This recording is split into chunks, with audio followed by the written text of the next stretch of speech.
Hello and welcome to episode 6 of my series describing how to use a SQL database in Go.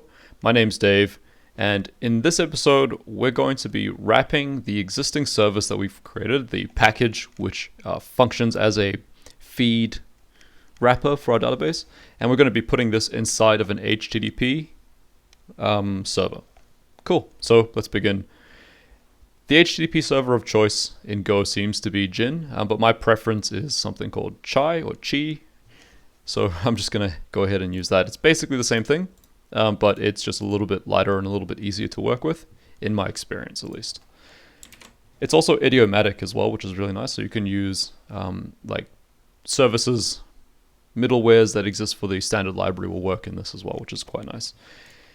Cool, so the first thing we want to do is install the HTTP library that we're using, and in my case it's that Chi library, so go get go Chi. And that's cool. I'm just going to delete all these guys because we don't need them just yet. Now we want to start creating a router. I've also got this middleware that I like to use, this package, which contains a bunch of nice convenience methods, which are pretty cool. And so what we want to do is create a router. So R for router equals chi.new router. Whoops, new router. And hopefully that imports it. And we are going to use a middleware.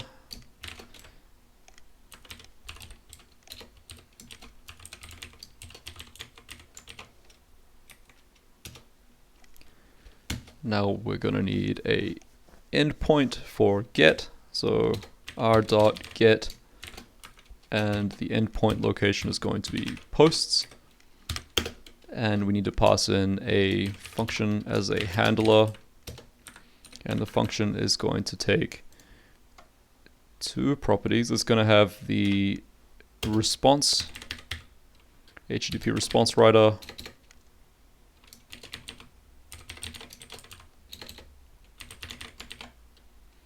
and then the second value, which is the HTTP request.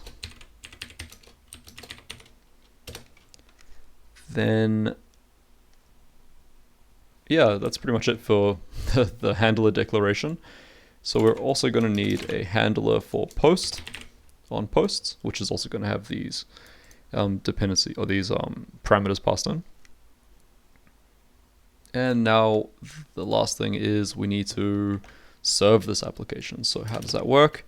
http.listen and serve, and it's going to be on port 3000, and we're going to be serving the router that gets generated by this service, by this package. Cool. So let's have a look at the get method. So the first thing we want to do with get is, so just thinking about it, so get is going to return all of the items inside of our database, pretty much. So let's see what that looks like. We need to create a connection to the database. We need our feed, and now we need to use this get method from our items, from our feed to generate the items. So let's get those. So now we have a bunch of items. We want to send that off in our response. So we'll use, so that library that I was talking about gives you a sort of express-like functionality using this specific router, or actually just the standard library. So we have this res, and now we want to say res.send JSON items. Cool. So we get our items from our database, and then we send those items out as a JSON. Cool. So let's check this out, see if it works.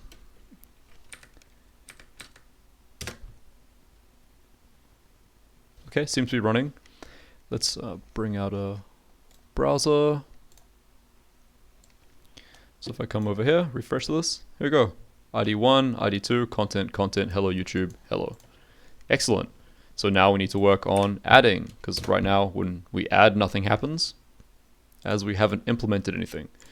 So let's go ahead and implement that.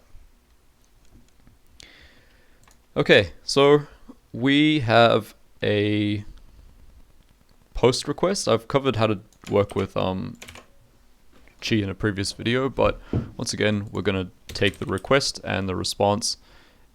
We need to parse the body. And what does the body look like? The body's going to have a content and a bunch of other properties, but we're just going to blindly map it to an interface, like a map of interfaces. So I'll just call this body is of the type a map which has strings and interface. Oh, it's a string, isn't it? Cool. And then we need to bind the body. So bind body and body.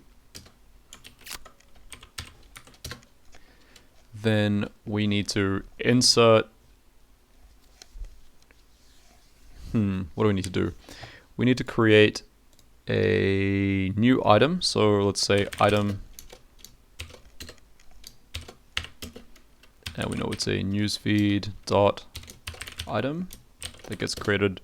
We have a content that's required, and that content is going to be on the body, and it's body, content. Cool. Then we need to say items, we need to say feed dot add, and we're adding an item, which is that item that we created where it gets its content from the body of the request. And now we're just going to send a JSON perhaps, or we could just send a status. We'll just send a status of 204, which I believe is you're good to go, but no response. Sweet, let's take a look at this running. So we're running the service. Let's take a look back here.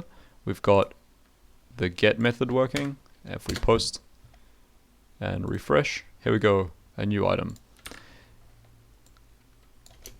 How is everyone? There we go. So it continually adds items to it. Great. This pretty much concludes my series. If you have any questions, feel free to hit me up and ask. But otherwise, I'm going to leave a copy of the source code. I'll probably make some changes to it, and I'll leave that up in GitHub. The link for that's going to be in the description. Once again, thanks for watching. Like and subscribe if you liked it. My name's Dave, and I'll see you around.